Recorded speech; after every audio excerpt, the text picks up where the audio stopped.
Assalamualaikum, jumpa lagi dengan saya Fadlianto, channel Taritan Fadlianto. Apa kabar teman-teman? Selamat siang. Sekarang hari Selasa, semoga teman-teman selalu diberikan kesehatan. Oke, sekarang saya habis sholat duhur di masjid ya. Sebelum kita lanjut, saya akan membahas sesuatu. Saya akan kupas, diskusi dengan kawan-kawan, dengan teman-teman pemirsa kita nih di channel Taritan Fadlianto. Topik yang lagi hangat dan ini juga sedikit ada polemik ya, pro dan kontra di masyarakat, di karangan elit, terlebih adalah pengamat internasional, karena ini adalah topik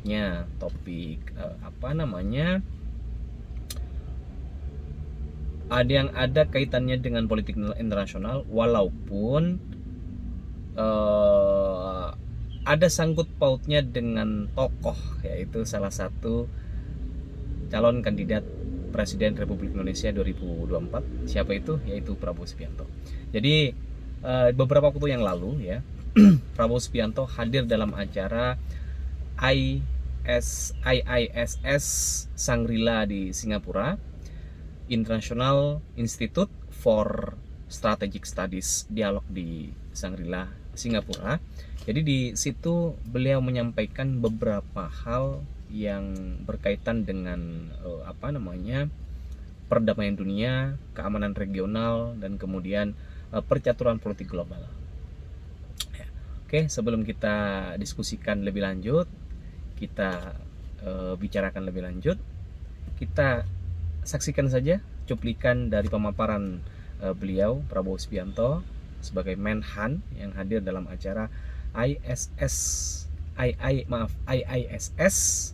Shangri-La Dialog ke-20 di Singapura. Oke, silakan teman-teman. Please, our European friends, please do not think in terms of 5 or 10 years more bloody than what's being experienced in Ukraine. Ask our Vietnamese friends, our Vietnamese brothers, ask our Cambodian brothers, ask them how many times they have been invaded. Ask our Vietnamese friends how many times we have been invaded. Ask Indonesians how many times we have been invaded. We know war. The United Nations Monitoring and Observer Force to be immediately formed and to be immediately deployed along this new demilitarized zone. 5. The United Nations should organize, carry out, and execute a referendum in the disputed territories to ascertain objectively the wish of the majority of the inhabitants of the various disputed areas. Minister Prabowo, by saying we shouldn't put blame on any side of the war in Ukraine, you basically drew an equivalence between the invader, Russia, and the invaded, Ukraine. So my question to you is, does the non-aligned position in 2023 consist in encouraging aggressors? Minister Prabowo, I have a similar question about Myanmar. President Jokowi said earlier this year that Indonesia had a particular history that it could share with Myanmar's generals about its transition to democracy. You were present during those events in 1998, and you have been an active participant in Indonesia's democracy for the last 20 years. So I wonder, in your particular capacity, what advice you would give to Myanmar's generals if you had the chance. Thank you. So my question to Minister Prabowo is, as Indonesia is a ASEAN chairman for this year, how Indonesia can walk closely together with Thailand, which is another ASEAN member, and China, which is ASEAN partner, to mitigate or, if possible, to address the Myanmar crisis? I would also like to refer to the proposals from Minister Prabowo to solve the conflict in Ukraine. I would like to ask you, Minister, why didn't you address the Russian aggression, that this was the only reason for this conflict, and that if Ukraine stops to defend itself, the sovereignty of Ukraine would be gone, and if Russia stops the war, the conflict would come to an end. And if we follow your proposals to come to a ceasefire, wouldn't this only cement a new frozen conflict in Europe? To use some proper language and to bring some clarity, so there is no Ukrainian-Russian conflict, there is Russian invasion of Ukraine, and there are no disputed territories in Ukraine, because Ukraine only has the territory of 1991, which was established and has not changed since then, so this is the only internationally recognized borders of Ukraine. But I think there is a major illusion also that if we have a ceasefire, as it is now, we will have a decrease in atrocities. Actually, I think that it will only bring not to cessation of atrocities, but actually to increase in them, giving Russia a free hand in raping Ukrainian women, in killing civilians, and also in kidnapping Ukrainian children from the occupied territories. So I do think that we have to be very clear in what we say. John, thank you. I don't know if I can answer these questions in 3 minutes, but I will try. Several questions insinuated that I'm equating between the invader and the invaded. I think this is an emotional reaction. But what I'm putting forward is conflict resolution. I'm not saying which side is right or wrong. And I think this is being taken mistakenly, because Indonesia's position is very clear. In the United Nations, we voted against the Russian invasion. We voted. You can check our voting record. We're not talking about right or wrong. I'm just proposing that we attempt at conflict resolution, and this has been done historically. Please, our European friends, please do not think in terms of 5 or 10 years. Think in terms of 50 years. We in Asia, we have our share of conflict, of war. Maybe more disastrous, more bloody than what's being experienced in Ukraine. Ask our Vietnamese friends, our Vietnamese brothers. Ask our Cambodian brothers. Ask them how many times they've been invaded. Ask our Vietnamese friends how many times they have been invaded. Ask Indonesians how many times they have been invaded. We know war. We want to resolve. We want to help. But again, it's up to the two parties. What is the United Nations for? If not for conflict resolution? Why is a proposal for a demilitarized zone so taken as if it's not rational? We have a demilitarized zone in Korea. We had a demilitarized zone between North and South Vietnam. We had a demilitarized zone in the Sinai. We have now United States monitoring force in many countries. There are conflicts not only in Europe. There are violations of sovereignty not only in Europe. Ask our brothers in the Middle East. Ask the Africans. Ask the people of the Democratic Republic of Congo. How many countries invaded them? There are United Nations forces in the Congo. So what I'm proposing is how we try to resolve this conflict by respecting the United Nations. That's all. I'm not equating aggression with the aggressors. Please understand, we in this part of the world, we have been victims of aggression many times. I think that's my answer. And for Myanmar, very clear that ASEAN has not accepted the authoritarian and the activities and the lethal actions of the Myanmarese military regime against their own people.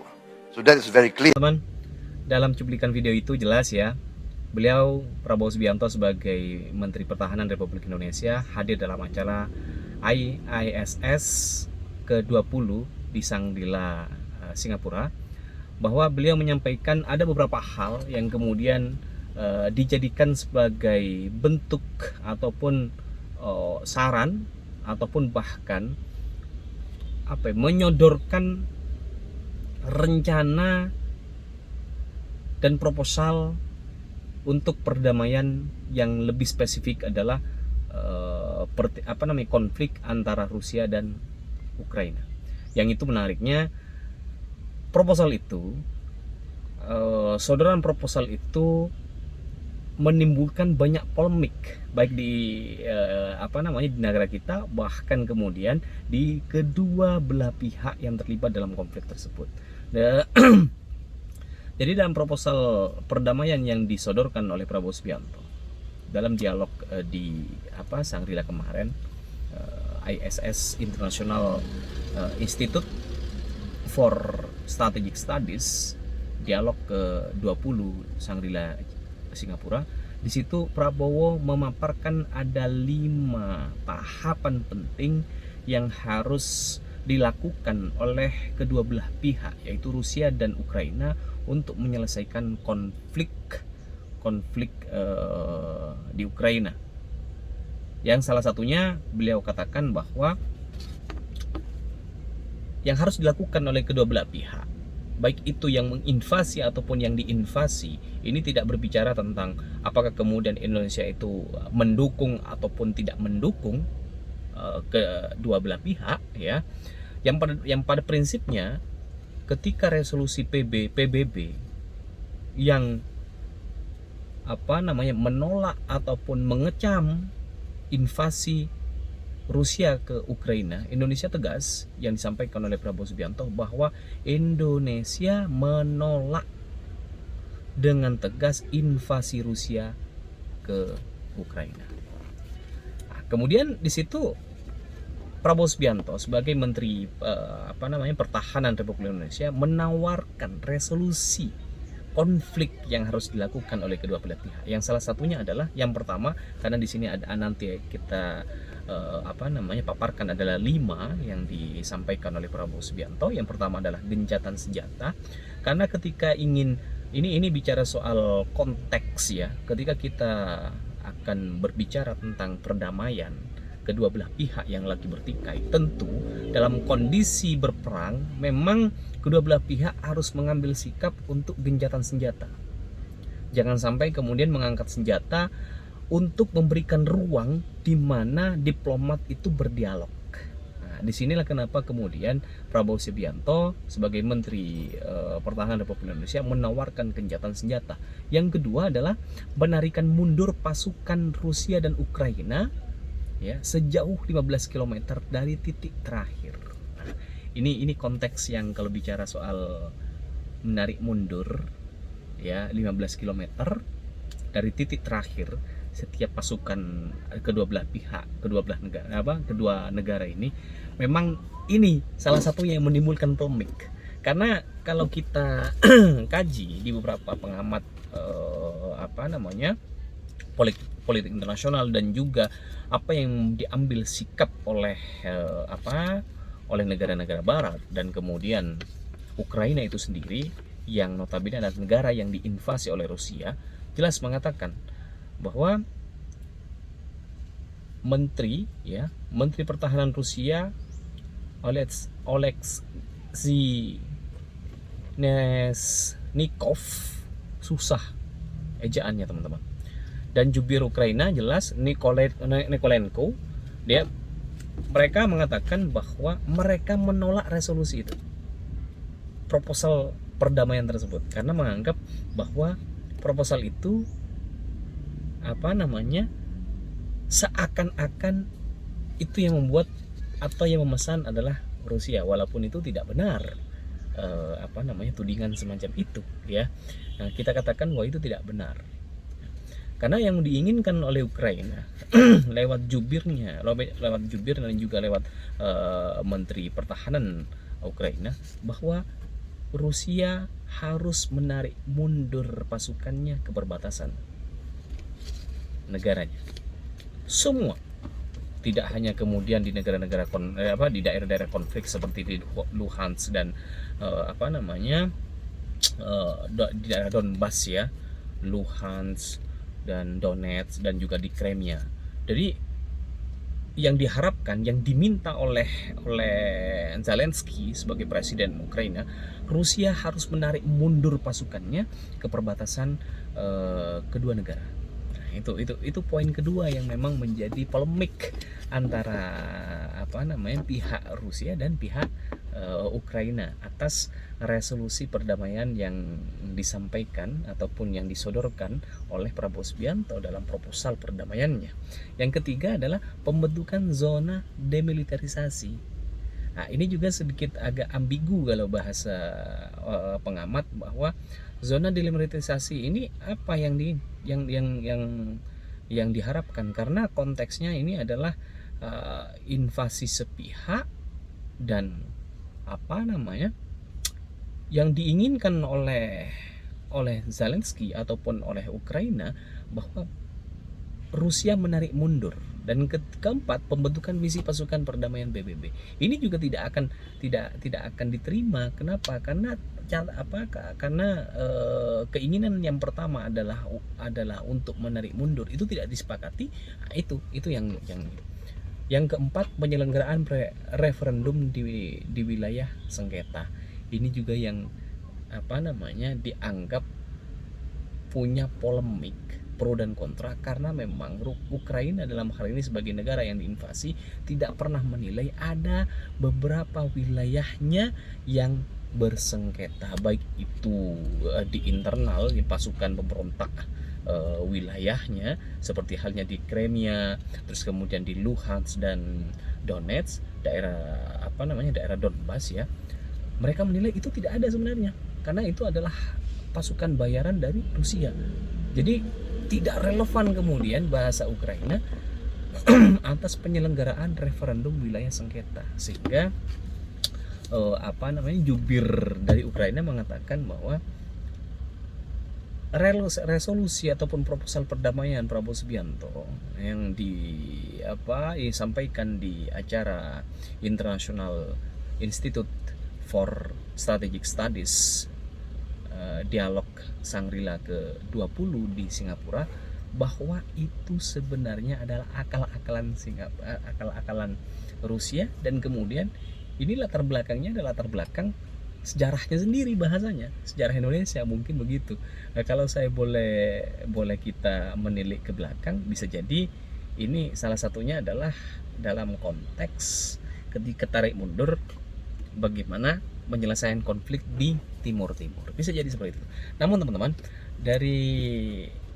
terlepas dari persoalan polemik pro dan kontra atas inisiatif dari Prabowo Subianto sebagai Menteri Pertahanan Republik Indonesia, dan kemudian akhirnya dipanggil oleh Presiden, seperti halnya yang diungkapkan oleh Presiden dalam acara Rakernas ketiga PDIP waktu itu, bahwa ini adalah bahasanya ya, ini merupakan proposal pribadi dari Prabowo Subianto sebagai Menteri Pertahanan Republik Indonesia, bukan dari pemerintah Indonesia. Ini aneh lagi nih. Harusnya yang kita pahami bahwa ketika seorang menteri akan menyodorkan sebuah pikiran-pikiran negara, pikirannya dalam konteks kementeriannya, itu tidak lepas dari konsultasi terhadap pimpinannya. Itu sudah jadi hal yang pasti. Tapi kok aneh gitu loh. Nah, lagi-lagi nanti yang dipojokkan siapa? Prabowo Subianto. Nah, inilah yang harus kita pahami teman-teman, harus kita sikapi dengan bijak. Setidaknya Prabowo Subianto sebagai calon Presiden Republik Indonesia, dia bisa menunjukkan kepada tidak hanya kepada komunitas nasional tapi komunitas internasional, bahwa dia peduli atas perdamaian dunia, bahwa dia peduli terhadap kerukunan dan kesejukan geopolitik dunia, teman-teman. Ya, seperti apa yang diamanatkan oleh pembukaan Undang-Undang Dasar 1945. Jelas di situ bahwa kemerdekaan adalah hak segala bangsa. Dan oleh sebab itu maka penjajahan di atas dunia harus dihapuskan karena tidak berperi kemanusiaan dan beri keadilan. Nah, disitulah letaknya kenapa Prabowo Subianto menyodorkan proposal dan berharap Indonesia akan menjadi mediator perdamaian antara kedua belah pihak. Oke, terima kasih teman-teman sudah menonton video saya. Mungkin teman-teman akan berdiskusi, berdialog, monggo silahkan.